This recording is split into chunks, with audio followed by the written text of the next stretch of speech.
Alors dans cette vidéo, on va s'intéresser à l'étude de marché et globalement au diagnostic externe. Quelles sont les informations à recueillir sur son marché? Donc j'ai fait un petit schéma qui est extrêmement simple pour comprendre toutes les informations vraiment à rechercher sur son marché. La première partie, c'est ce qu'on appelle la taille et l'évolution du marché. Donc on va essayer de quantifier son marché au niveau du chiffre d'affaires.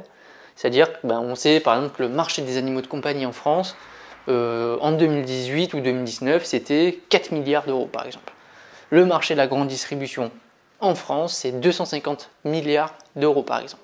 Donc vous pouvez mettre justement votre marché, identifier sa taille en termes de chiffre d'affaires, ça peut être en termes de vente, ça peut être en parc automobile par exemple si c'est sur le marché de l'automobile. Donc voilà, il y a plein, en tout cas c'est des indicateurs quantitatifs et donc bien sûr leur évolution. Dire ok, le marché de la grande distribution c'est 250 milliards d'euros en France, ok, ou 250 millions, non c'est 250 milliards plutôt, mais ok, est-ce que peut-être qu'il faisait 300 milliards l'année précédente, donc c'est pas bien. Donc à vous de voir aussi les évolutions de marché, si elles sont positives ou négatives, et depuis quand, donc les tendances globales de marché. Ensuite, sur l'étude de marché, on va analyser les demandeurs, donc les clients tout simplement. Quels sont les clients sur notre marché, donc quel est le type de clientèle qu'on a, au niveau des catégories socio-professionnelles, au niveau des revenus notamment, au niveau des types de ménages qu'on a, de leur habitude de consommation, de leur motivation d'achat, frein d'achat, voilà, tout ça, ça va ensemble.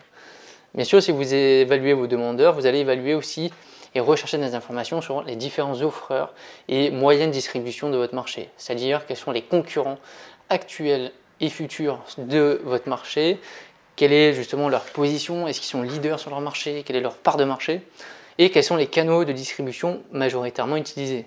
Par exemple, on va dire pour le marché des animaux de compagnie, il y a 50% des achats qui sont effectués en grande distribution, il y en a 10% chez les vétérinaires, il y en a peut-être 15% chez les jardineries. Voilà, c'est identifier les différents canaux de distribution en incorporant les différents types de magasins, donc si c'est une GSA ou une GSS, en incorporant les différentes tailles de magasins, si c'est un hypermarché, un supermarché ou un commerce de proximité, en identifiant aussi les formats de vente, est-ce que c'est physique ou virtuel. Donc il y a plein de canaux de distribution possibles sur votre marché. En tout cas, il faut trouver ces données-là, c'est super important. Ensuite, il y a la segmentation, c'est-à-dire quels sont le nombre de besoins sur votre marché et les critères de segmentation. On va prendre l'exemple toujours des animaux de compagnie parce que justement j'ai fait une étude de marché dessus dans le cadre de mon BTS. Il y avait une segmentation déjà en différents types d'animaux que vous pouvez faire. Il y a une segmentation quand vous prenez au niveau de l'alimentation des animaux. Vous avez une segmentation entre les produits secs et les produits humides aussi. Donc vous n'avez pas une même proportion d'achat dans chacun. Vous avez une segmentation au niveau de la qualité des produits, au niveau de la gamme, au niveau des marques. Donc à vous de faire des segmentations et de voir quelles sont justement les marques dominantes, quels sont les formats de vente dominants. Voilà, c'est plein d'informations sur le marché qui sont importantes à avoir. À l'étude de marché, il faut rajouter d'autres études. Donc l'étude du macro-environnement, donc l'analyse Pestel, qu'on aura l'occasion de voir justement dans d'autres vidéos quand on va analyser la demande. Donc le macro-environnement, c'est avec l'analyse Pestel, donc au niveau politique, économique, socio-culturel, technologique, écologique et légal. Et vous avez le micro-environnement, donc là vous aurez à faire les 5 forces concurrentielles de porteurs, mais on aura l'occasion de le voir en détail lors d'une prochaine vidéo dans cette formation. Allez voir justement ces différentes vidéos.